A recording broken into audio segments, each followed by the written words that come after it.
جوانوں کی زندگی بدلنے کے لیے، جوانوں کی زندگی میں انقلاب لانے کے لیے حضرت شیخ سعدی علیہ الرحمہ ایک سبق آموز حکایت بیان کرتے ہیں۔ کہتے ہیں کہ کسی ملک کا بادشاہ تھا، وہ چاہتا تھا کہ میں جیتے جی فرشتے اور شیطان کی تصویر دیکھوں۔ اس کی خواہش تھی کہ میں مرنے سے پہلے یہ خواہش پوری کروں کہ جیتے جی شیطان اور فرشتے کی تصویر دیکھوں۔ اس بادشاہ نے اپنے ملک کے سب سے بڑے پینٹر کو بلایا کہ میری خواہش ہے، میں مرنے سے پہلے زندگی موت کا پتہ نہیں ہے، میں مرنے سے پہلے شیطان اور فرشتے کو دیکھنا چاہتا ہوں، کسی صورت میں بھی مجھے شیطان اور فرشتے کی تصویر بنا کے دکھاؤ۔ بادشاہ کا یہ حکم سر آنکھوں پر رکھتے ہوئے پینٹر نے اپنی جستجو کا آغاز کیا۔ گھر سے باہر نکلا، اسے کوئی ایسے شخص کی تلاش تھی جس کا چہرہ فرشتے کے چہرے سے ملتا جلتا ہو، اندازے کے مطابق، جو واقعی طور پر فرشتہ کہلانے کے قابل ہو، کیونکہ وہ خود فرشتے کو دیکھنے کی قابلیت نہیں رکھتا تھا۔ اس کو کسی ایسے بندے کی تلاش تھی جس کا چہرہ فرشتے کے چہرے سے ملتا جلتا ہو۔ ملک کا کونا کونا چھان مارا، چپا چھان مارا، اسے ایک خوبصورت بچہ ملا جو اتنا حسین و جمیل تھا۔ اللہ تعالیٰ نے اسے اتنے حسن سے نواز رکھا تھا کہ اس کو دیکھتے ہی محسوس ہوتا تھا کہ یہ کوئی انسان نہیں، یہ تو فرشتہ ہے۔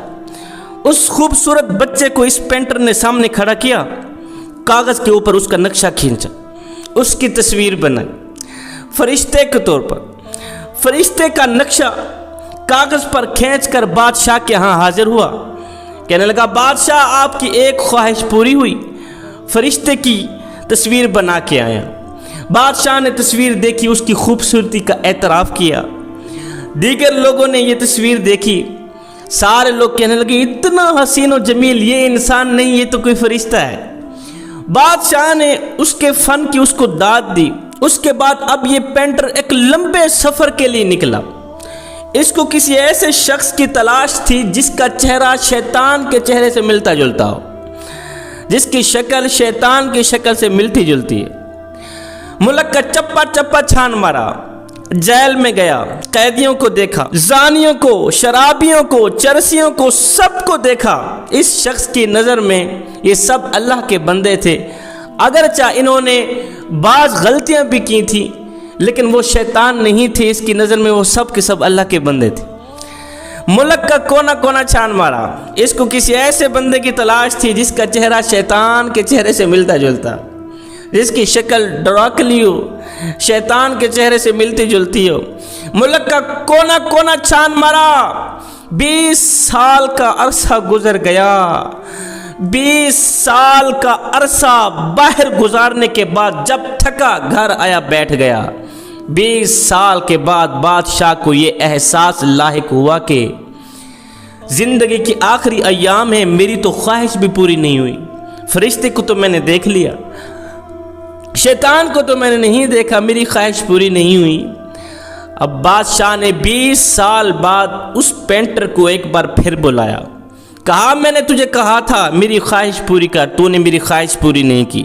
اب آخری وارننگ دے رہا ہوں، 1 مہینے کی مہلت دیتا ہوں، اگر 1 مہینے کے اندر میری خواہش پوری کر دے گا ٹھیک، نہیں تو تیرا سر تن سے جدا کر دوں گا، تیری بیوی کو بیوہ کر دوں گا، تیرے بچوں کو یتیم کر دوں گا۔ بادشاہ کا یہ حکم سر آنکھوں پر رکھتے ہی پینٹر نے ایک بار پھر اپنی جستجو کا آغاز کیا، گھر سے نکلا۔ اس کو کسی ایسے بندے کی تلاش تھی جس کا چہرہ شیطان کے چہرے سے ملتا جلتا ہو۔ آخر کار اس شخص کو، اس پینٹر کو وہ شخص مل ہی گیا جس کی شکل شیطان کی شکل سے ملتی جلتی تھی، اس کے اندازے کے مطابق۔ کوڑے کے اوپر ایک نوجوان پڑا ہوا تھا، گندگی کے ڈھیر کے اوپر ایک نوجوان پڑا ہوا تھا، 20 سال کی عمر کے لگتا تھا، گندے بال، گندی شکل، گندا جسم، کالا جسم، دیکھتے ہی ڈر لگتا تھا۔ 20 سال کی تلاشی کے بعد پہلا یہ شخص ملا ہے جسے دیکھ کر اس کو اندازہ ہوا کہ شاید اس کی جو شکل ہے شیطان کی شکل سے ملتی جلتی۔ اللہ اکبر! اس شخص نے اس گندے نوجوان کو کہا، نوجوان میری زندگی موت کا مسئلہ ہے، بادشاہ نے میرے ذمہ ایک کام لگایا ہے کہ میں اسے شیطان کی شکل کی تصویر دکھاؤں۔ 20 سال کی تلاشی کے بعد واحد بندہ تو مجھے ملا ہے کہ تیری جو شکل ہے وہ انسانوں سے تو ملتی جلتی نہیں، ممکن ہے شیطان سے مل جائے۔ میں تجھے دیکھ کر شیطان کا نقشہ کھینچنا چاہتا ہوں کاغذ پہ، تو مجھے اجازت دے، بدلے میں تجھے رقم دیتا ہوں، پیسے دیتا ہوں، میری زندگی موت کا مسئلہ ہے، میں مر جاؤں گا، بچہ یتیم ہو جائے۔ اس نوجوان نے کہا، میاں تیری زندگی موت کا مسئلہ ہے، اگر تو مجھے شیطانی روپ میں ڈھالنا چاہتا ہے تو پھر ٹھیک ہے، تیری زندگی تو بچ جائے گی، تیرے بچے یتیم تو نہیں ہوں گے۔ اب اس شخص کو دیکھ کر پینٹر تصویر بنا رہا تھا، اس نوجوان کو دیکھتا تھا، ادھر سے تصویر بناتا تھا، کس کی شکل بنا رہا ہے، کس کی تصویر، شیطان کی تصویر بنا رہا ہے۔ ایک دم اس پینٹر نے دیکھا، تصویر بناتے وقت اس پینٹر نے دیکھا کہ وہ نوجوان رو رہا ہے، ایک دم اس نوجوان کی چیخ نکل گئی۔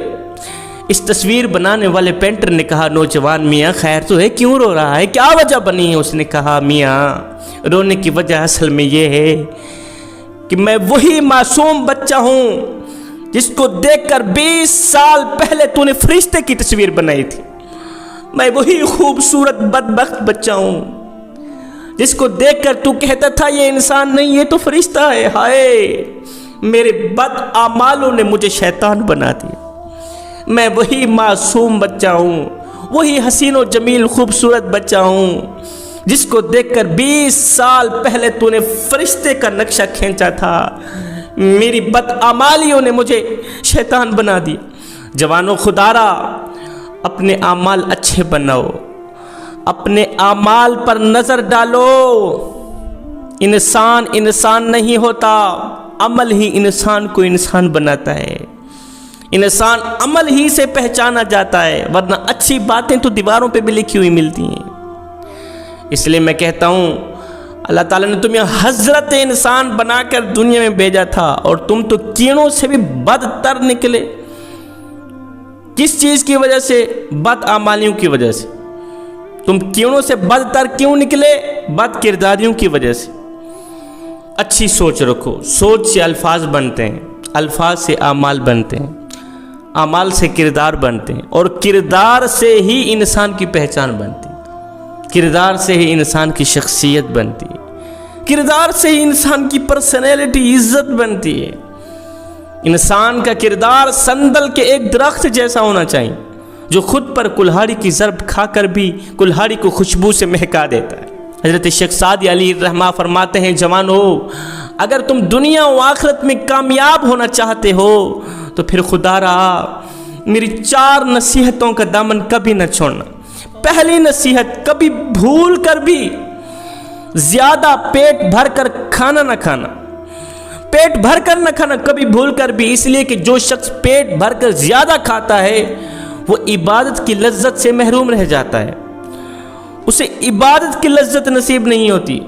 میری دوسری نصیحت، کبھی بھول کر بھی زیادہ دیر تک نہ سونا، اس لیے کہ جو شخص زیادہ دیر تک سوتا ہے اس کی عمر میں برکت ختم کر دی جاتی ہے۔ میری تیسری نصیحت، کبھی بھول کر بھی لوگوں کی خوشنودی نہ چاہنا، اس لیے کہ جو شخص اللہ کی خوشنودی چھوڑ کر لوگوں کی خوشنودی چاہتا ہے وہ اللہ کی خوشنودی سے نا امید ہو جاتا ہے۔